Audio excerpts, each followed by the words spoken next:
जय श्री कृष्ण। आप सभी को माघ महाशय शुक्ल पक्ष एकादशी की ढेरों शुभकामनाएं। प्रिय दर्शकों, आज के इस वीडियो में हम बात करेंगे कि जो जया नाम की एकादशी आने वाली एकादशी है, जो माघ मास के शुक्ल पक्ष की एकादशी होगी, इस एकादशी का व्रत किस दिन करना चाहिए। दूसरा, ये व्रत द्वादशी होगा या नहीं होगा।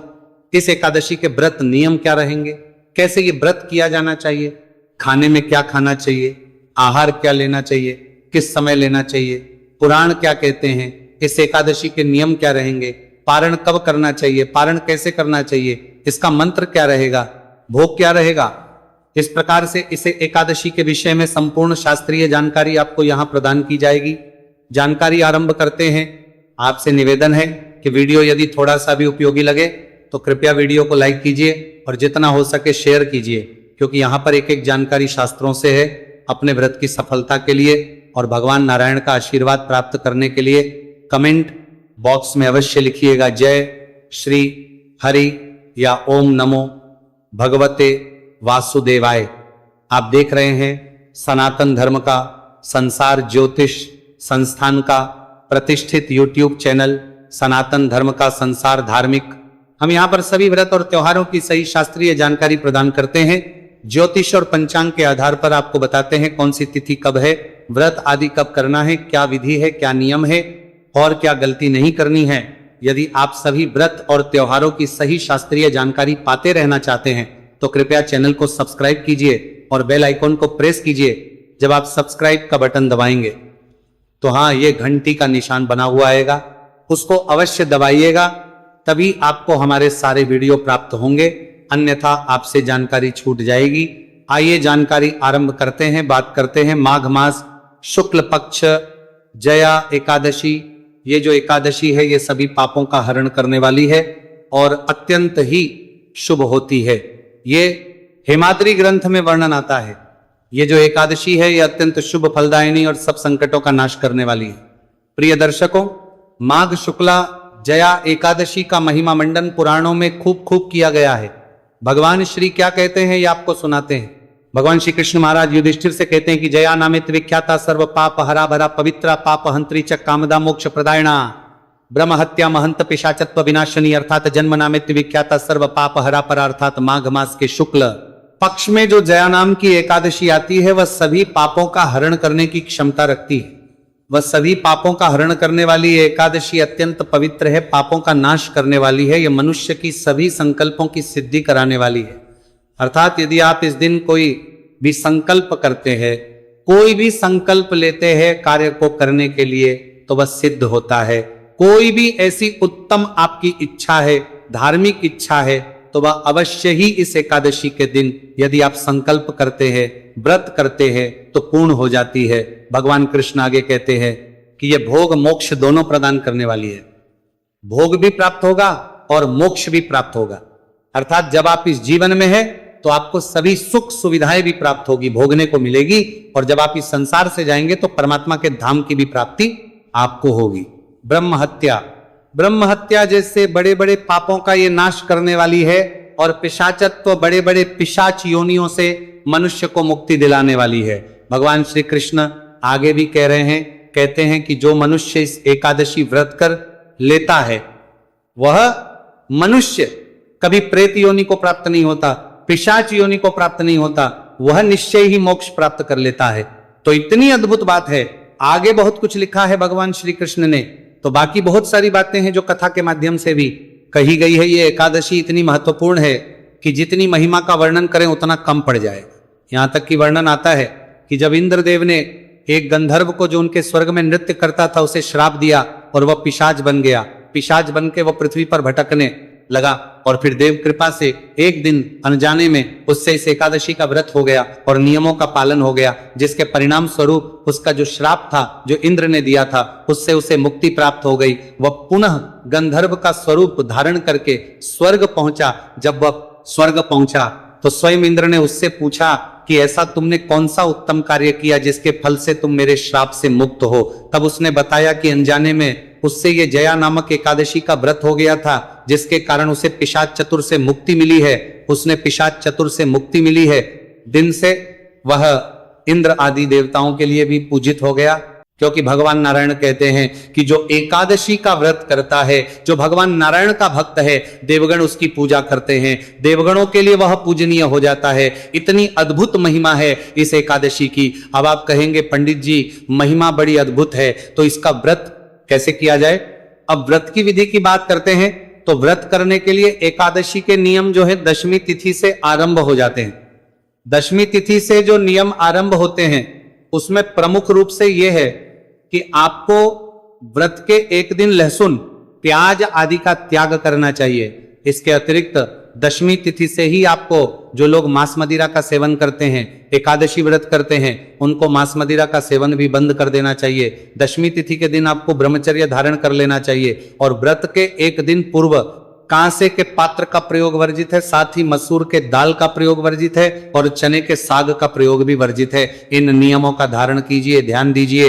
एकादशी के दिन बाल धोना मना होता है। एकादशी को बाल जाते और द्वादशी को भी बाल नहीं धोए जाते। तो क्या करें, बाल कब धोए? दशमी तिथि को बाल धोइए। व्रत के एक दिन पूर्व बाल धोइएगा, बड़ा सही रहेगा। कई बार लोग कहते हैं पंडित जी उस दिन भी एकादशी है। भाई एकादशी है उस दिन, लेकिन वो एकादशी आ रही है बाद में।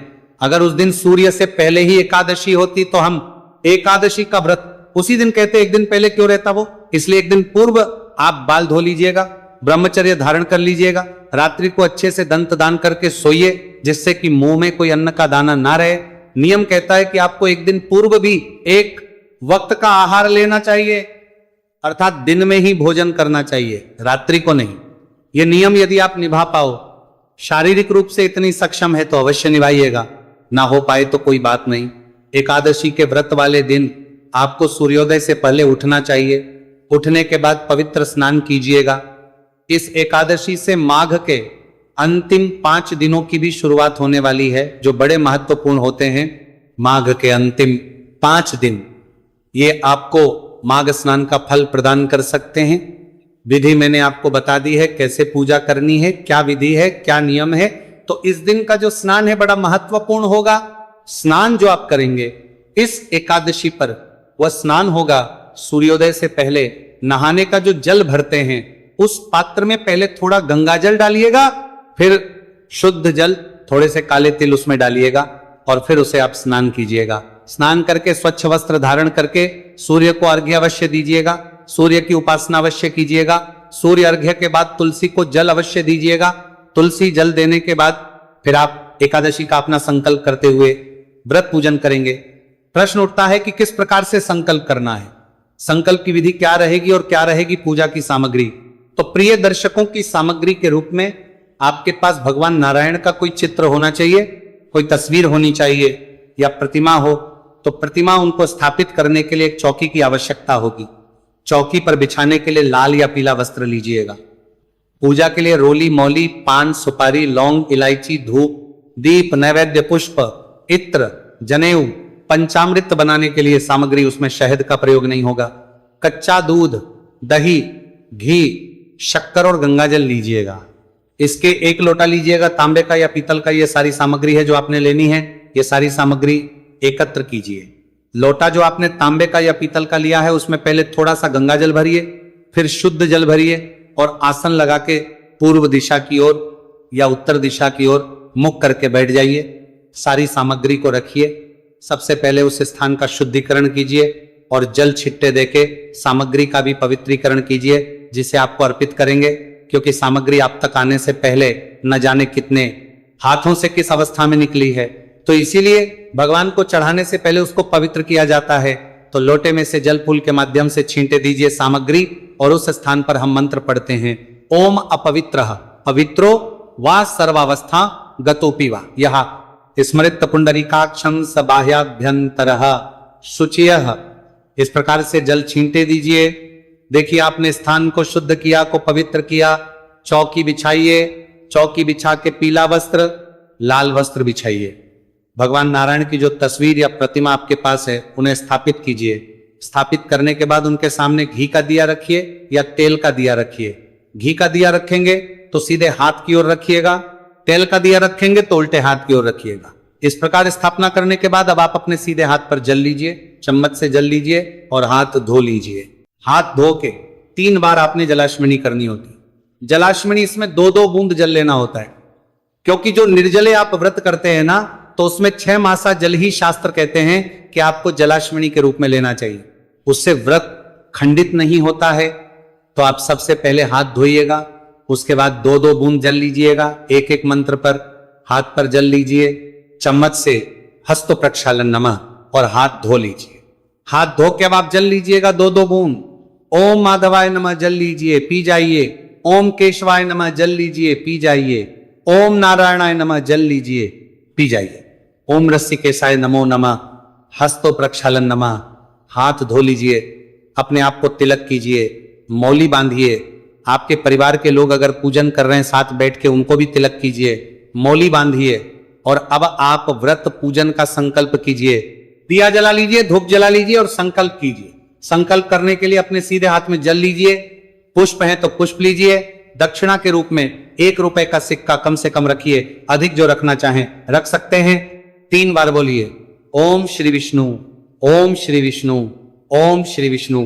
अपना नाम, अपना गोत्र, जिस स्थान पर बैठकर संकल्प कर रहे हैं वहां का मकान नंबर, क्षेत्र का नाम, शहर का नाम, पुण्यतिथि, वायु आयोगिता प्राप्ति प्राप्त है भगवान नारायण एकादशी, और वह संकल्प भगवान के चरणों में अर्पित कर दीजिए। संकल्प करने के बाद फिर आप पूजन करेंगे।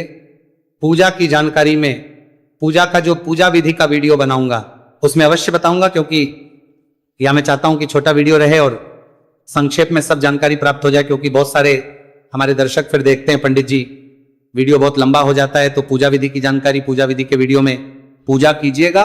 पूजा करने के बाद कथा सुननी है और कथा के साथ विष्णु शास्त्र नाम का श्रवण अवश्य करना है। ये दोनों ही चीजें आरती के साथ में एक ही वीडियो में अपलोड करता हूं, उस वीडियो का लाभ लीजिएगा। कथा भी उसमें मिल जाएगी, विष्णु शास्त्र नाम भी मिलेगा और आरती भी मिल जाएगी। आरती करने के बाद नियम रहेगा कि आप शांतचित्त रह के मन से, शुद्ध आचरण से दिन को व्यतीत कीजिए। किसी के साथ बैर भाव नहीं, किसी का अहित नहीं करना, बुरा नहीं करना। घर में कोई कलह क्लेश ना हो। सायंकाल को कीर्तन की महिमा है तो कीर्तन कीजिएगा। कीर्तन कहाँ आसपास होता है मंदिर में तो वहां जाइए। नहीं जा सकते तो भगवान नारायण कहते हैं कि जो गा के नाच कर कीर्तन नहीं कर सकते उन्हें स्तोत्र सुनने चाहिए। वो पाठ कहे हैं कुछ पुराणों में, वो पाठ में एक ही वीडियो में आपके लिए रिकॉर्ड करता हूं। उसमें जब आप सुन लेंगे तो उनको सुनने से आपको कीर्तन का फल प्राप्त हो जाएगा। उसके बाद जो आप आहार लेते हैं इसमें केवल फल आहार ही लेना चाहिए। इस एकादशी पर फल खाइए, अधिक से अधिक दूध पी लीजिए, यही करना चाहिए। और यह भी ऐसा नहीं कि दिन में कई बार खा लिए, केवल एक ही बार। बाकी अगर आप चाहे कुटू सावक सिंघाड़ा वो अपनी वो है, पर सबसे उत्तम तो रहेगा केवल आप फल आहार पे ही व्रत को करें, तो फल आहार कीजिएगा। रात्रिकाल को जागरण की बड़ी महिमा है, तो आपने जागरण अवश्य करना है। अब जागरण का मतलब ये नहीं है कि आप जाग रहे हैं और टीवी देख रहे हैं ना, फिल्में देख रहे हैं। जाग रहे हैं तो भक्ति कीजिए। भक्ति कैसे? भगवान के पाठ सुनिए या पढ़िए या जपिए। इसके लिए भी जो वीडियो होता है वो मैं अपलोड करता हूं, क्योंकि उसमें 5 से 6 पाठ और स्रोत होते हैं जो कीर्तन के फल के लिए भी होते हैं और रात्रि जागरण में भी आपके लिए कल्याणकारी होते हैं। उनको सुनते हुए रात्रि जागरण कीजिए, उत्तम रहेगा वीडियो आपको। आप चैनल पर नए तो सब्सक्राइब कर लीजिए। और उसके बाद पारण के लिए अगले दिन आपको सूर्योदय से पहले उठना चाहिए। उठने के बाद स्नान आदि करके स्वच्छ वस्त्र धारण करके और व्रत का पालन करना चाहिए। पारण की पूजा विधि बड़ी महत्वपूर्ण होती है, उसके लिए एक विस्तृत वीडियो में सदा बनाता हूं, उसका लाभ लीजिएगा। संक्षेप में कहूं तो पारण जो है व्रत के अगले दिन सूर्योदय के बाद और हरिवासन का समय निकल जाने के बाद किया जाता है। ये 3 नियम है, इनका पालन अवश्य करना है, चाहे शुभ मुहूर्त ना भी देखो, पर यह नियम आवश्यक है कि हरिवासर निकल जाए। हरिवासर के निकलने के बाद ही अगले दिन पारण करना चाहिए। प्रश्न उठता है पंडित जी पारण कैसे करें? बहुत सारे लोग क्या है, कई बार सफर में होते हैं, बाहर होते हैं। कई बार आप लोगों के कमेंट्स भी आते हैं पंडित जी हमारा तो टिकट है ट्रेन का या जैसे भी जाना है, हमें तो पारण कैसे करेंगे? उस अवस्था में केवल आप जल पीकर और भगवान नारायण का ध्यान करें और भगवान नारायण से प्रार्थना करें कि हे प्रभु, मैं यात्रा में हूं तो मैं ये जल पी अपने व्रत का पालन कर रहा हूं, इसे स्वीकार करें। इस प्रकार से भी आप पालन कर सकते हैं, दोष नहीं है। नारायण आपका भला ही भला करेंगे, परंतु ध्यान दीजिएगा कि नियमों का पालन करना आवश्यक है। देखिए आप बाहर हैं, वो अलग चीज है, लेकिन जो पूजा पाठ कर रहे हैं उसमें नियम पूरे होने चाहिए, और जो व्रत कर रहे हैं उसके नियम पूरे होने चाहिए, और हरिवासर में व्रत नहीं खोलना चाहिए।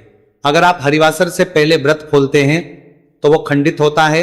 इस प्रकार से आप पालन कर सकते हैं। बाकी जो विस्तृत जानकारी है वीडियो में आपको अवश्य ही प्रदान करूंगा। एकादशी तिथि का व्रत कब करना है, अब ये जानकारी प्राप्त करते हैं। तो इस वर्ष 2026 में ये जो जया नाम की एकादशी है, एकादशी तिथि की शुरुआत हो रही है 28 तारीख को शाम को 4:35 पर, और 29 तारीख को ये दोपहर को 1:55 पर समाप्त हो जाएगी। ऐसे में ये 29 तारीख को उदया तिथि के अनुसार दशी होगी। सूर्य का उदय एकादशी में है, तो 29 तारीख को ही एकादशी का व्रत किया जाएगा। यह द्वादशी युक्ता श्रेष्ठ व्रत होगा। पूजा के शुभ मुहूर्त की बात करें तो 7:13 से उत्तम मुहूर्त रहेगा।